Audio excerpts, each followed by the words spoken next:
Hello, magandang araw, magandang gabi, magandang hapon sa mga kailupad na mundo ngayon ng padpad, aking mga kababayan, mga kapatid. At ngayon ating bagong video, bagong vlog ay patungkol naman sa panibagong paunang SONA ni Vice President Duterte. Ito ay nangyari sa Cebu. Pero bago natin simulan, ay please naman kung bago kayo sa aking channel, please naman huwag makalimot mag-subscribe, mag-like at mag-share. At pakihit na rin ang notification bell para maging update kayo sa mga video aking upload. At dito sa video na to ay mapakinggan at mapanood natin ang papaano sinalaysay ni Vice President Sara Duterte ang kanyang mga magagandang nagawa sa bilang isang Vice President at the same time ay bilang isang Secretary of Education. At hindi lingid sa ating kaalaman, bilang isang Secretary ng Administrasyong Marcos ay bukod siya lamang ang may pinakamataas na pinaka-most working, trusted at maayos na nagtatrabaho dito sa Administrasyong Marcos bilang isang Secretary of Education. 5, 4, 3, 2, 0. Madayaw, mayong adlaw kaninyong tanan. Magandang araw sa inyo lahat. Unang-una, nagpapasalamat po ako sa lahat ng mga naririto ngayon at patuloy na kaagapay ng Office of the Vice President sa paglilingkod sa mga Pilipino. Hindi matatawaran ang halaga ng inyong kontribusyon sa mga proyekto at programa ng OVP para sa ating mga kababayan. The Office of the Vice President would not have accomplished even half of what we have achieved without your trust in the integrity of the OVP, your dedication to public service, and your commitment to uplifting the lives of the Filipino people. We have a long list of organizations to thank, from the government and private sectors, from the business community, people's organizations, local government units, and private individuals. Last year, Pasidungog was a celebration of partnership we forged through the values we all uphold as government institutions with a common pursuit of a better life for Filipinos. We continue to celebrate our partnerships today as we take a closer look at the changes that happen to the individuals, families, groups, or communities that we have reached. The impact of our collaborations on the lives of those who needed medical care, burial assistance, immediate relief assistance, food aid, free public transport, and school supplies has been incredibly significant. And our delivery of public services have profoundly made a difference in the lives of our people. When we brought government programs to the communities, through our satellite offices and extension offices, we essentially brought the government right to the doorsteps of Filipino homes. Essentially, we have two kinds of interventions. First, services that provide immediate help to citizens in distressing situations. And second, services that provide long-term solutions to social issues confronting our citizens. The first intervention supports people experiencing hunger, financial insecurity, medical crisis, and calamities. The second are initiatives that build the capacity of communities to address issues that impact their lives. Both initiatives aim to put Filipinos at the center of everything we do, where every Filipino has the opportunity to thrive and become participants in nation building. We received thousands of letters from groups all over the country expressing their desire to become recipients of the OVP flagship program, Magnegosyo Taday. And we also received letters from individuals expressing the same desire to become recipients of the program. Naisip namin, ang pag-unlad ay nagsisimula sa desisyon ng isang individual na maging kapaki-pakinabang. Kung kaya't binuksan natin sa OVP ang programa para sa mga individual na may pagnanais na maging produktibo para tulungan ang kanyang sarili, ang kanyang pamilya, at ang kanyang komunidad. This is proof that our commitment-based partnerships gave birth to paglaom o paningkamot. And this makes our celebration even more meaningful and inspiring. Dahil ang paglaom o paningkamot o hope and hard work are among the powerful life lessons that we should arm ourselves with and bring along with us to pursue our dreams. Hope and hard work strengthen the spirit and resolve to overcome times of despair, adversity, and desperation. One who works hard is one who hopes. Naitanim natin ang pag-asa at pagsisikap nang magdesisyon tayo na damayan ang ating Pilipino na nangangailangan ng tulong at nahihirapan sa buhay. Nahitabo kini human nga kita nagdesisyon nga mubarog sa katawhang Pilipino ug sa kanunay magmatinud-anon sa prinsipyo sa serbisyo publiko. Allow me then, ladies and gentlemen, to report to you and to the nation the progress of the programs and projects of the Office of the Vice President that were only made possible through your support.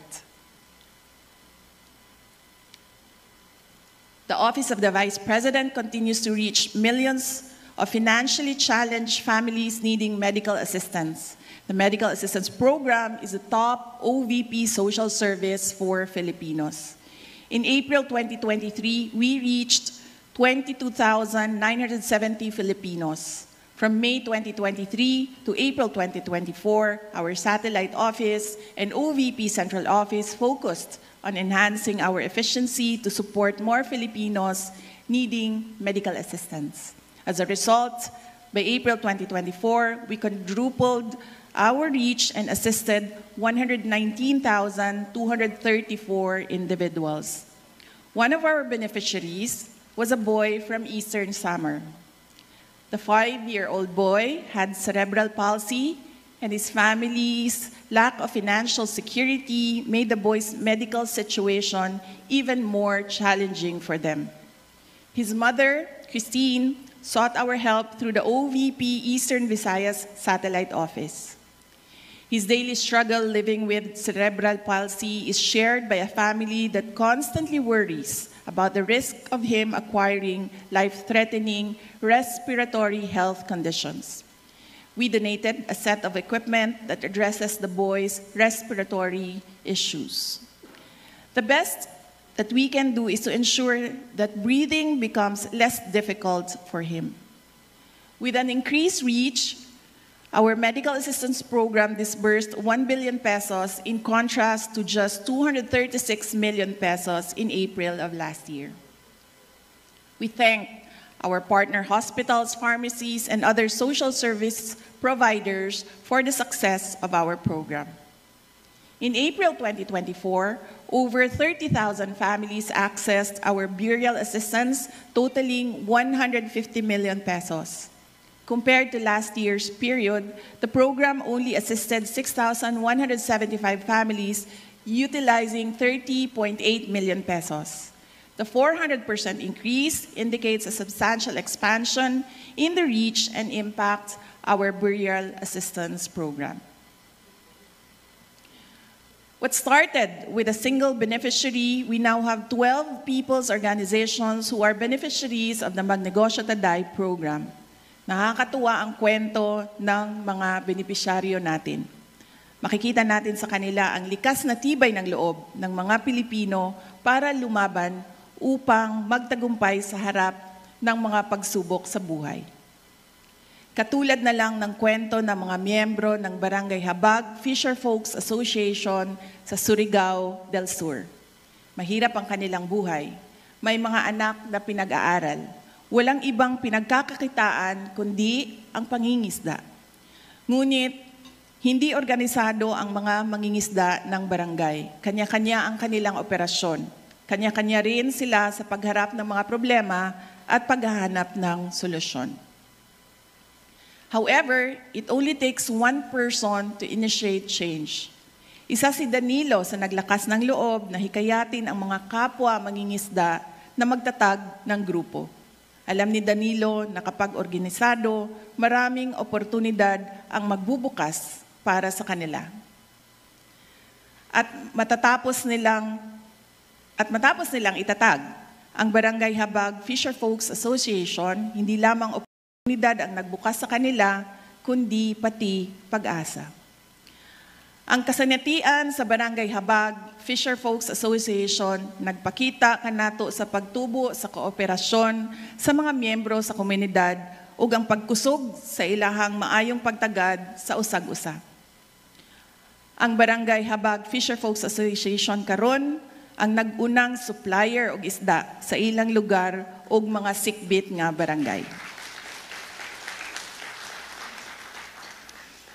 Currently, 12 civil society organizations comprising over 26,000 members have benefited from the Magnegosyo Taday entrepreneurial support. Each organization received 150,000 pesos for their livelihood projects. Nais ko lang ibahagi sa inyo ang kwento ng Mika, ang unang women's organization na tumanggap ng Magnegosyo Taday Fund.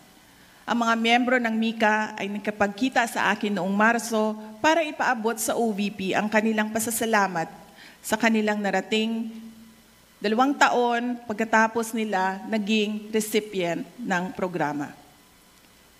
Dalan din nila ang application forms para sa akin dahil nais kong maging member ng Mika. I am saying this because I am deeply impressed by Mika's advocacy and how the group exemplified the message of hard work and hope. Magandang halimbawa para sa mga kababaihan ang Mika. Ang epekto ng pag-asenso ng Mika ay hindi lamang nakasentro sa kanilang organisasyon, umaabot din ito sa buong komunidad sa pamamagitan ng kanilang partisipasyon sa mga aktibidad na naghihikayat ng aktibong partisipasyon ng mga kababaihan sa pagpaunlad ng kalidad ng buhay. Bukas ang Magnegosyo Taday na alalayan ang mga grupo ng mga mangingisda, LGBT, mga babae, kabataan, senior citizens, PWD, mga driver ng tricycles at iba pa. Ngunit katulad ng nasabi ko, binuksan natin ang programang ito sa mga individual na handang bumangon, tulungan ang kanilang sarili at maging produktibong Pilipino. Mula May 2023 hanggang April 2024, ang Magnegosyo Taday ay nakapagbigay ng puhunan na aabot sa 15,000 para sa 17 na mga Pilipino para simulan ang kanilang sariling livelihood projects. Kabilang sa mga individual project proposals na tanggap ng OVP ay ang sari-sari stores, salon at livestock growing. Pinapangarap natin na mas marami pang mga grupo o individual mula sa mga komunidad ang maabot natin sa pamamagitan ng Magnegosyo Taday.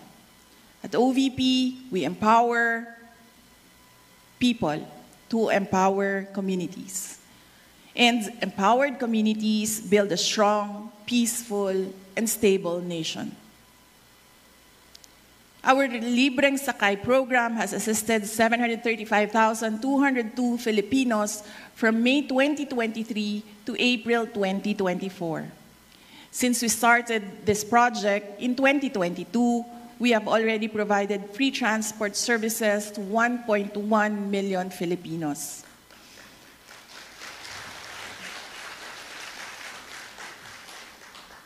Noong Marso, ipinakilala natin si Drew na isang residente ng Quezon Province bilang pang-1 milyong pasahero ng ating libreng sakay bus. Habang nasa Manila, naging pasahero siya ng libreng sakay mula sa Ortigas Station patungo sa Cubao Q-Mart. Nalaman natin na yon ang unang pagkakataon na sumakay si Drew sa libreng sakay bus ng OVP. Our free transport service program has helped commuting students, the general public, and people like Drew and Emeline who works at a BPO company in Cebu. Kada adlaw gaatang si Emeline sa bus nga atong gi-assign diri sa Cebu Tungod kay matod niya, doon na siya'y matigom gikan sa budget nga alang unta sa pamasahe. Ang tinigom nga plete, gamiton na lang sa lain pang mas importanteng galastusan sa panimalay.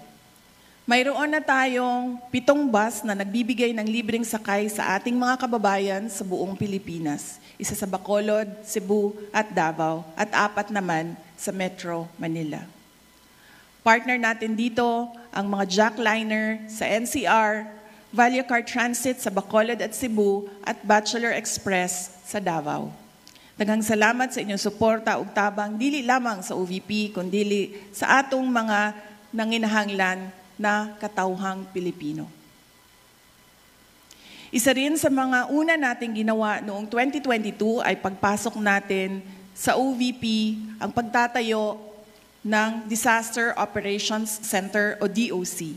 Ang DOC ay siyang nangunguna sa mga relief operations ng ating tanggapan at ito rin ang namamahala ng ating kalusugan food trucks.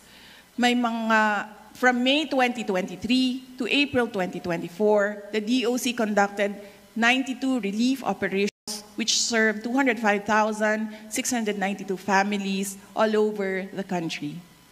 During these operations, 39,138 relief bags amounting to more than 37 million and 15,000 food bags amounting to more than 6 million were also provided. Isa sa mga nagawa ng OVP-DOC ang pagtulong sa mga biktima ng baha sa Lucena City noong Mayo. Ang ating team ay naghatid din ng tulong sa mga biktima ng baha sa Davao Region na umabot sa lampas 26,000 na pamilya sa pagsisimula ng 2024. Ang ating kalusugan food trucks naman ay naghatid ng pagkain sa mga relief responders na nandoon sa komunidad na apektado ng landslide sa Davao de Oro. Ako mismo ay sumaksi sa isang trauma session na ginawa para sa mga batang nakaligtas ng landslide sa probinsya. Nananawagan din tayo sa mga LGU na maging proactive sa pagresponde sa banta ng landslide, baha at iba pang kalamidad.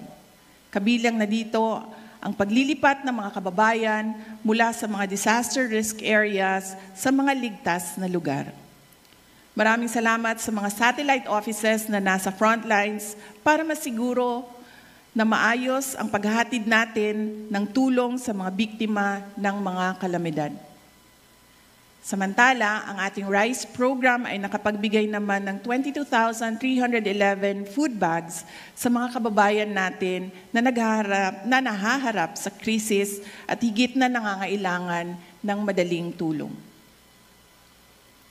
Bilang isang ina, mahalaga sa akin na mahubog natin ang kamalayan at kaalaman ng mga bata para magkaroon sila ng magandang kinabukasan. Nagsisimula ang lahat sa pagtuturo sa kanila kung paano mangarap at pagbibigay sa kanila ng gabay para maisakatuparan nila ang kanilang mga pangarap sa buhay.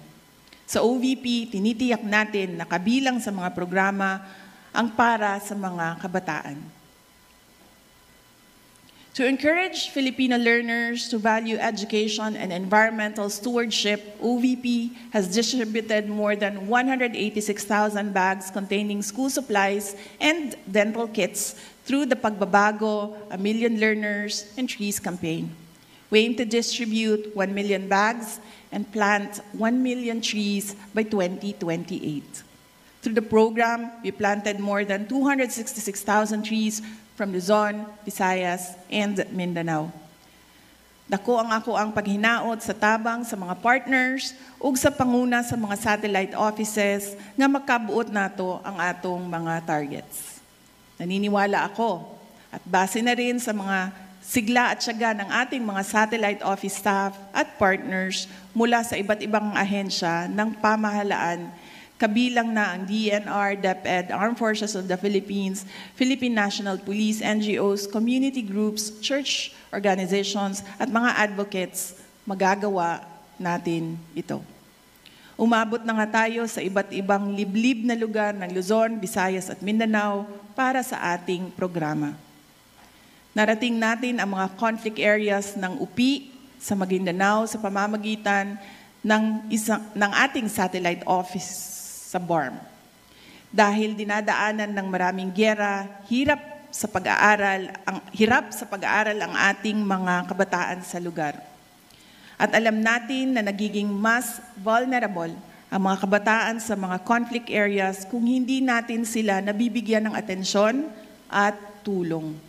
Narating din natin ang mga bundok ng Bukidnon sa pamamagitan ng OVP Southern Mindanao Satellite Office. Narating din natin ang liblib na lungsod ng Palanan sa pamamagitan ng OVP Cagayan Valley Satellite Office. Isolated area ang Palanan mula sa ibang bahagi ng Sierra Madre. Mararating lamang ito sa pamamagitan ng eroplano, bangka o ilang araw na paglalakbay sa gubat. Ngunit wala namang mas mahalaga para sa isang tapat na lingkod bayan, kundi ang tunay na makapaglingkod at maiparating sa ating mga kababayan ang ating serbisyo. Salamat sa mga tumulong sa OVP para marating ng OVP Cagayan Valley Satellite Office ang ating mga kababayan sa Palanan. Meanwhile, the OVP Pansarap Bonds have augmented the nutritional requirements of over 14,000 malnourished and severely malnourished students by providing more than 1.1 million fortified bonds in the past year. Napatunayan ng iba't ibang mga pag-aaral na ang misyon ay may malaking papel sa paghubog ng ating mga kabataan. Hindi lamang ito mahalaga sa kanilang pisikal na mga aktibidad, kundi pati na rin sa kanilang talino. Ang unang hangarin natin ay makita ang pagbabago sa timbang ng mga kabataang underweight at ito ay epektibo sa unang pagpapatupad natin ng programa sa Davao at Nuro sa UPI, Maguindanao. Kaya naman, dinala natin ang programa sa Estancia Central Elementary School sa Iloilo. Maraming mga learners sa paaralang ito ang mga undernourished. Sa loob ng 120 days, inaasahan natin ang magandang resulta sa pamamagitan ng pagbibigay sa mga kabataan ng nutritional bonds na may 10 flavors na pinatibay ng mga nutrients tulad ng vitamin A, carbohydrates, protein, calcium, at iron. Kasabay ng programang ito ang masusing pagsubaybay ng mga nutritionists sa pag-unlad ng kalusugan ng mga bata. Our You Can Be VP program, or You Can Be Vice President program, also continued, and our participants joined me during my official trips abroad. The program already has 5 student participants. We envision that through this program, we will be able to foster leadership among the youth and instill in them the skills they need to develop to become effective leaders. One of the program participants was Elise.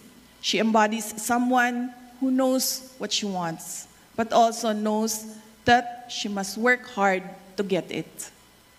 One day, we received a letter from Elise in which she expressed her desire to participate in the program after learning about it from several social media posts. It was for me a demonstration of her character as a young Filipino with a dream and the determination to make this dream come true. Hindi po tayo laging nakakatanggap ng sulat na katulad ng sulat na ipinadala sa atin ni Elise. Nakita natin sa kanya ang mga ilang bagay na nais nating pamarisan ng ibang mga kabataang Pilipino. We selected Elise as a You Can Be Vice President participant as she joined me in Kuala Lumpur, Malaysia in February. After the program, we learned from Elise that she won as the Student Council President of Santa Cruz Integrated High School in Lubao, Pampanga. She embodies hard work, optimism, and determination, and her self-confidence will tremendously help her fulfill her dreams. At this point, allow me to honor the 4 other student leaders who have joined me on my official trips abroad since we started the program in 2022. Trix is a grade 9 student from Dinalupihan, Bataan. Naomi is a grade 8 student from Bacolod, Negros Occidental. Kester is a grade 4 student from Danao, Cebu. And Shara May is a grade 8 student from Northern Samar. They have stories that could inspire young Filipinos to value education, pursue their dreams, and become agents of change as leaders. And they have stories that could become our anchor of hope that one day the Philippines will be led by Filipinos named Elise, Trix, Naomi, Kester, and Ciara. Since May 2023 to April 2024, I had 56 diplomatic engagements. These activities with various countries have contributed towards deepening and broadening the bilateral relations with our partner countries. In my capacity as Secretary for Education and President of the Southeastern Asian Ministers of Education Organization, or SIMEO Council, I visited Brunei Darussalam, Singapore, Republic of Korea, Malaysia, and the Kingdom of Cambodia. Let me emphasize, however, hindi kasali sa ASEAN ang Korea, but I was there because I was invited by the government of Korea. Let me emphasize, however, that these engagements were all carried out under the authority as the Vice President. During courtesy calls and meetings, I was able to meet 41 ambassadors, my counterparts as Secretary for Education and Vice President, and other foreign dignitaries. Since assumption into office, we have been moving around the country, meeting with different communities, consulting with organizations, and talking to LGU officials. From May 2023 to April 2024, we participated in 342 meetings and events all around the country. These visits keep us in touch with the realities on the ground, and they remind us of the work that should be done. Mga kababayan, ladies and gentlemen, while we celebrate our success, we are not really here to congratulate each other, tap each other's back, or make ourselves feel better for what we have achieved. I take this as a reminder of the more significant challenges ahead of us as we continue to fulfill our aspirations for the Filipinos. I also take this as a reminder that we are here based on our commitment as responsible leaders and Filipino citizens. At sa pagpapatuloy natin ng ating mga programa, araw-araw ay patuloy din nating maririnig ang iba't ibang kwento ng buhay mula sa mga Pilipino na dudulog para humingi ng tulong sa atin sa Central Office ng Office of the Vice President at 10 satellite offices at 2 extension offices. At aasahan nila ang ating pagpapasya. Katulad ng ating pagpapasya sa nakalipas na 2 taon kung saan nagdesisyon tayo na maging epektibong ahensya ng pamahalaan para sa mga mamamayan. Inaasahan ng mga Pilipino na mananatili tayong tapat sa ating tungkulin sa kanila at sa ating bayan. Yan po ang hamon sa atin. We are given the opportunity to serve the people and become institutions that would help restore the people's trust in our government through effective, relevant, and timely public service. May we not squander the opportunity to lead, serve, and lift people up so that they become part of our mission to build the nation. Lastly, let me say that the power of collaboration to make things happen can only be put into play if all the actors involved, if all of us here fully dedicate, fully commit to honoring our social contract with the people. And we have proven that we are focused, we are resolute, we are strong. Mga kaigsuunan, wala pa natapos ang atong kontrata sa mga Pilipino. Hangtod nga gagahupot kita og katungdanan, mubo man kini o taas, magpadayon ang pagtawag kanato aron alagaran ang katawhan. kanunay unta nato kining mahinumduman.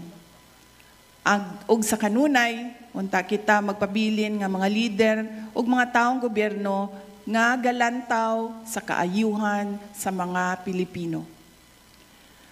Mga leader ug taong gobyerno nga sa kanunay mobarog alang sa interes sa mga Pilipino. Ug mga leader ug taong gobyerno nga matidunod-anon ug sa kanunay gasubay sa prinsipyo sa pagsilbi sa publiko. Salubungin po natin ang panibagong yugto ng ating kolaborasyon na may nag-aalab na pagsisikap at pag-asa para sa mga Pilipino at para sa Pilipinas. Mga kababayan, patuloy po tayo maging matatag tungo sa pagtaguyod ng isang bansang makabata at mga batang makabansa. Ang lahat ng ginagawa natin ay para sa Diyos, sa bayan, at sa bawat pamilyang Pilipino. Syukran. At hayon, napanood at nahima-hima natin ang magagandang mga sinabi ni Vice President Sara Duterte patungkol ito sa kanyang mga kanyang nagawa, ang kanyang achievement bilang isang Vice President at the same time ay Secretary of Department of Education. At yon, at bago natin ito tatapusin ang ating napanood at nahima-hima na video na paunang sona ni Vice President Sara Duterte, ay kung bago kayo sa aking channel, please naman huwag makalimot mag-subscribe, mag-like at mag-share. At pakihit ang all notification bell para maging updated kayo sa anumang video aking i-upload. Maraming salamat. Ingat lagi dyan.